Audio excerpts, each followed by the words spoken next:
ગુણ નહીં અમારે કબહુ નહીં ધરું અવતારા. હું કોઈ દી અવતાર ધરતો નથી. વિરાટ બાપુ કહે છે જન્મા નહીં નિરાંતા, તો મરને કી બાત છોડો. જે વસ્તુ જન્મી જ નથી તો મરવાની વાત જ ક્યાં નહીં. એટલે એ બોલ્યા છે કે અમે જોગી અલખ નાગી પાર બ્રહ્મ છે પારા, નામ રૂપ ગુણ નહીં અમારે કબહુ નહીં ધરું અવતારા. હમ છે બ્રહ્મ. બ્રહ્મ એવો શબ્દ વિરાજ બાપુ કે મેં કલ્પ્યો, મેં નક્કી કર્યો છે, આને બ્રહ્મ કહેવાય. હમ છે બ્રહ્મ, અને બ્રહ્મ સુધી તો માયા છે. શબ્દ બ્રહ્મ છે અને શબ્દ સુધી માયા છે. શબ્દની પાર મારો સાહેબો ભોજા બાપા કહે છે શબ્દની પર. એમ રૂપાતીતા નામાતીતા શબ્દાતીતા આ બધાથી તીત ઈ અતીત, જેને અતીત કહેવામાં આવે છે, જેનો ત્રણે કાળમાં બાદ ન કરી શકાય, એને અતીત કહેવામાં આવે છે. અને એ અતીત છે એ તમારું વાસ્તવિક સ્વરૂપ છે, અને એ સ્વરૂપ છે એ પાછું અરૂપ છે, એનું કોઈ રૂપ નથી. તો પણ રૂપ વિના લાવો લેવાતો નથી. જો મણિરામ બાપુ સગુણ સ્વરૂપે જો મને ન મળ્યા હોત તો આ વાત મારી સુધી આવી હોત નહીં. એમ મહિમા સગુણનો શરૂઆતમાં હોય છે અને સગુણથી જ નિર્ગુણ સમજાય છે. એટલે જ્યાં સુધી સગુણ સ્વરૂપે સંત ન મળે, એટલે રવિ સાહેબે કીધું કે સગુણ રૂપ સંત હમારા નિર્ગુણ નામ ધરાઈ, કહે રવિ રામ ગુરુ ભાણ પ્રતાપે, આ જબ સબ ઘટ જલકે સાઈ. એક પરમાત્મા સિવાય આ જગતમાં કાંઈ નથી, પણ પરમાત્મા પરમાત્મા કહેવાથી કોનું અજ્ઞાન જાય. પણ જ્યાં સુધી સદગુરુ પરમાત્માનો અનુભૂતિ ન કરાવે ત્યાં સુધી ભ્રાંતિ જાતી નથી. રસ્તામાં બે છોકરા આલ્યા જતા હતા. એમાં નાનો છોકરો મોટા છોકરાને પૂછ્યું કે ભાઈ મારી ભાભી ક્યાં છે, કેવી છે? તો ઓલા છોકરે કહી દીધું જો ઓલી બે છોકરીઓ જાય ને એમાં બોલી મોટી છોકરી છે ને એ તારી ભાભી છે. માની લીધું. હવે માની લીધું તો એની ભાભી રોટલા ઘડી દે. અને એમ આપણે માની લીધું તું કે પરમાત્મા સિવાય બીજું કાંઈ નથી, એવું માની લીધું તું, અનુભવ હતો નહીં. તો માનેની વસ્તુ કામ ન આવે, પણ જેનો સાક્ષાત્કાર, જેનો અનુભવ છે એ અનુભવ જ કામ આવશે. તમને તમારો અનુભવ જ જીવન મુક્ત બનાવશે. જીવન મુક્ત બીજું કોઈ નહીં બનાવી શકે. બસ તમારી સમજણ, તમારું જ્ઞાન, અને તમારું જ્ઞાન જ તમને મુક્ત દશા પ્રાપ્ત કરાવશે. બાકી જ્યાં સુધી પોતે અને પરમાત્મા વચ્ચે અંતર છે, ગંગા સતીએ કીધું કે અંતર ભાંગ્યા વિના ઉભરો નહીં આવે પાનબાઈ, નહીં થાય હાચી હાચી વાત. આંટી છૂટે જો અંતર તણી તો પ્રભુ દર્શાય આપો હાથ. તો આંટી ક્યાં પડી હતી? આંટી મનમાં પડી હતી, કારણ કે મન સકરાવે ચડ્યું હતું. અને મન સમજાવે તે નર મોટા, તે થીરતા પદમાં ઠર્યા, નિરાજ બાપુ કહે છે. તો મન સમજાવવાની ઔષધિ, તો કે મન મારણ की औषधि सदगुरु देत बताई, इज्जत परम आनंद को सोई सदगुरु शरणे જાય. પરમ આનંદની પ્રાપ્તિ કરવી હોય એને સદગુરુને શરણે જવું પડે છે, અને સદગુરુ સિવાય આ વાત કોઈને સમજાણી નથી. ભક્તિ કરવી છે સુરાનું નહીં કાયરનું કામ.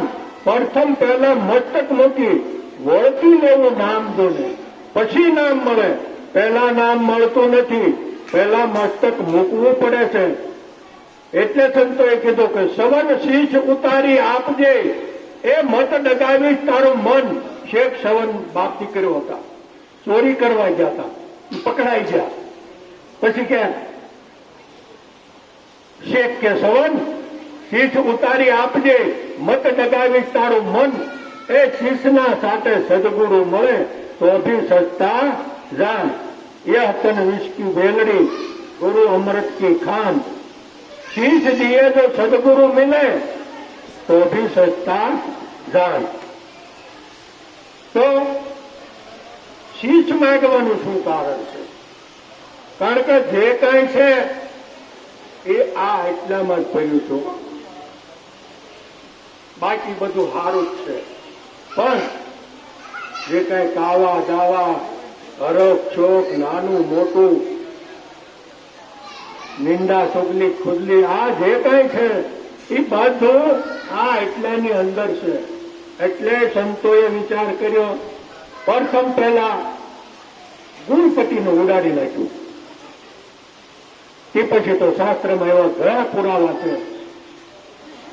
અને ગુણપતિનું જયારે ગણપતિનું શીશ ઉતાર્યું અને ત્યારે ગુણ રૂપે જયારે પ્રગટ થયા એટલે એની પૂજા થાય છે.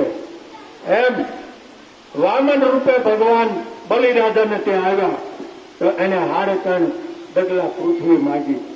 ઓલે ફૂલાણો કે માગો બાપુ કઈક માગો. રાજા કે હું માગી તો આપી. તો કે આ તો કે હાડા ત્રણ ડગલા પૃથ્વી. તો ઓલે કે હા એટલામાં હું માગ્યું ને આવું હું માગ્યું. પણ એને એ ખબર નથી. પછી આવશે અત્યારની. તો હાડા ત્રણ ડગલા પૃથ્વી માગી એટલે જગત હું સમજે છે? જગત એવું સમજે છે કે એક ડગલે પૃથ્વી માપી લીધી, બીજે ડગલે આકાશ માપી લીધું, હવે ત્રીજું ડગલું ક્યાં મૂકવું? તો કે મુક માથા ઉપર. પણ એમ વાત નથી. એક ડગલું એટલે આ પહેલું ડગલું, આ બીજું ડગલું અને આ ત્રીજું ડગલું. હવે અડધું બાકી રહ્યું તો મૂકી દે માથા ઉપર. માથા ઉપર મૂક્યું એટલે સીધો પાતાળમાં. પાતાળ એટલે જ્યાં પરમ તત્વ પરમાત્મા, જ્યાં આત્માનું જ્યાં જ્ઞાન છે, જ્યાં જ્ઞાન સુધી પહોંચી ગયો. એમ આ બધા આવી રીતે સંતો આગળ વધ્યા છે. એમ આપણે પણ થયું છે કેવું? ઓલે વીંટોળીની જેમ ગોળ ગોળ ફરતો હતો. કોઈ કીધું કે ના ભાઈ તું ગોળ ગોળ કેમ ફરે? તો કે મારે પવનને ગોતું છું. કહ્યું તો કે એમ તારે પવનને જોવો? તો કે હા. તો કે આમ ફરે છે ને, આમ થઈ જાય. આમ થઈ ગયો એટલે વિખાઈ ગયો, વીંટોળીઓ બંધ થઈ ગયો એટલે પવન. એમ પોતે પરમાત્મા જ છે. ભલે કોઈ બીવરાવે, બીવાની જરૂર નથી. હિંમત રાખો. હા, એને ગુણ કહેવો ચોક્કસ. જે પરમાત્મા એની રહેણી કરણી એ પ્રમાણે વર્તમાન, પણ છતાં કોઈ બીવરાવે તો બીવાની જરૂર નથી. કેમ? બીવે બધા મનથી બીવે છે. તો મન ખુદ પરમાત્મા છે. દેહમાં ચેતન મન વચે, મન ચેતન જીવ. હરજી દ્રષ્ટા જીવનો તે પદ પૂરણ શિવ. મન મરે જીવ મુક્ત છે, પાવે પદ નિર્વાણ. હરજી તન મરે અને તન ભોગવે ચારો ખાણી. આ તન મરે છે અને તન જ ભોગવે છે. પોતે મરતોય નથી, જન્મતો નથી. એ તો આદિ અનાદિનો છે, એમનો એમ છે. એક ભાઈ મને પૂછ્યું કે આ સૃષ્ટિ કેદુની બનાવી? તો મેં કીધું કે ભાઈ આ સૃષ્ટિ છે ને યેદુનો હું જાણું છું ને તેદુનો એ સૃષ્ટિ એમને જ છે બાપા. કોઈએ કાંઈ આમાં આગા પાછું કર્યું નથી. એમ તમારા સ્વરૂપની અંદર કાંઈ આગા પાછું થતું નથી. અને આગા પાછું થાય ને ત્યારે આ ઉપાધિ થાય છે. બાકી આગા પાછું કાંઈ કરવા જેવું નથી. ગુરુ આમાંથી કાંઈ લઈ પણ લેતા નથી અને કાંઈ કાઢી પણ લેતા નથી. ક્યાંક ગ્રહણ મારે કશું ના રહ્યું. હું તો કૃત્ય થયો એટલે કૃત એટલે ધન બની ગયો. સોમનાથને ગુરુ મુક્તાનંદ મળ્યા. મારા સર્વે આવરણ ગુરુએ હરી લીધા. બસ જે ભ્રાંતિમાં હતો એ ભ્રાંતિમાંથી ગુરુએ છોડાવી દીધો છે. અને મને કઈ ટાઈમ બાઈમ નથી આપ્યો, પણ હવે ટાઈમ મારો અહીં પૂરો થાય આપણે કોકનો નંબર લઈએ. બોલો સદગુરુ મહારાજજી.